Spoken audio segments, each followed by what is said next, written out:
Hi!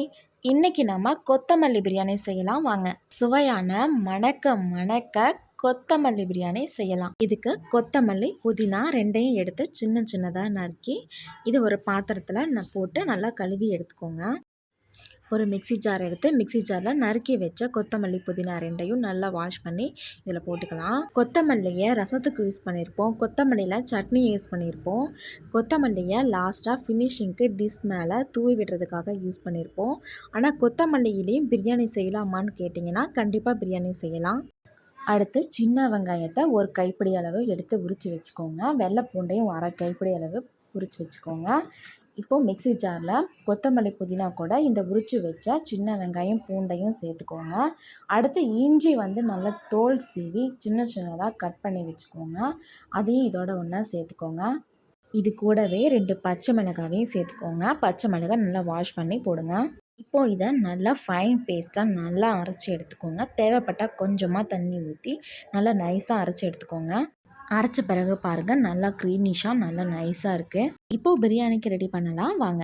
ஆக்சுவலாக நாங்கள் டிஃபனுக்கு ரெடி பண்ணியிருந்தோம். டிஃபன் ரெடி பண்ணதுக்கப்புறம் கொத்தமல்லி பிரியாணி செய்யலான்னு நினச்சிருந்தோம். அதனால் சரி அதே பாத்திரத்துலேயே செய்யலான்னு சொல்லி பருப்பு சாதம் செஞ்ச குக்கர்லேயே நாங்கள் பிரியாணி செய்ய ஸ்டார்ட் பண்ணிட்டோம். ஃபஸ்ட்டு குக்கரில் 4 to 5 டேபிள் ஸ்பூன் அளவுக்கு ரிஃபைண்ட் ஆயில் அல்லது கல்லெண்ணெய் 2 எதுனாலும் யூஸ் பண்ணிக்கலாம்.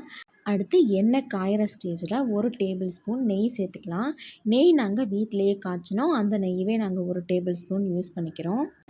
எண்ணெய் நல்லா காஞ்சதும் கடுகை போட்டுக்கோங்க. கடுகு நல்லா பொரிஞ்சதும் கருவேப்பிலை போட்டு கருவேப்பிலை நல்லா வணங்கினதுக்கப்புறம் பட்டை 4 சேர்த்துக்கோங்க. அந்த பட்டை நல்லா வாசனையை கொடுக்கும். அடுத்து 4 கிராம்பு போட்டுக்கோங்க. சீரகம் சேர்த்துக்கோங்க. இது நல்லா வணக்கி விட்டுக்கோங்க. கூடவே 4லேருந்து 5 வரமிளகாய் சேர்த்து வணக்கிக்கோங்க. ஏற்கனவே நம்ம அரைக்கிறதுக்காக 2 பச்சை மிளகாய் யூஸ் பண்ணியிருந்தோம். அதனால் அதுக்கு தகுந்த மாதிரி வரமிளகாய் காரத்துக்காக எடுத்துக்கோங்க. நான் 4 வரமிளகாய் சேர்த்துக்கிட்டோம். இப்போது இது எல்லாத்தையும் நல்லா வணக்கி விட்டுருங்க. பிரியாணி இலையும் இதில் சேர்த்துக்கிட்டா இன்னும் நல்லா வாசனையாக நல்லாயிருக்கும். நாங்கள் பிரியாணி எல்லாம் சேர்த்துல, நீங்கள் கண்டிப்பாக பிரியாணி எல்லாம் சேர்த்துக்கோங்க. அடுத்து வெங்காயம் நறுக்கி வச்சதை போட்டு வணக்கிக்கலாம். வெங்காயம் பச்சை வாசனை போய் நல்லா வணங்குற வரைக்கும் நல்லா வணக்கி விட்டுட்டு அடுத்து நறுக்கி வச்ச தக்காளியை போட்டு நல்லா வணக்கிக்கலாம். இது நல்லா வணக்கி விடுங்க. தேவையான அளவு உப்பு கொஞ்சம் போட்டு நல்லா கிளறி விடுங்க.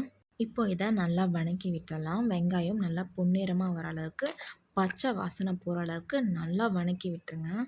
இப்போது இது கூட நம்ம ஏற்கனவே அரைச்சி வச்ச கொத்தமல்லி, புதினா அரைச்சி வச்சுருந்ததை சேர்த்துக்கலாம். இப்போது இதை நல்லா கிளறி விட்டுக்கலாம்.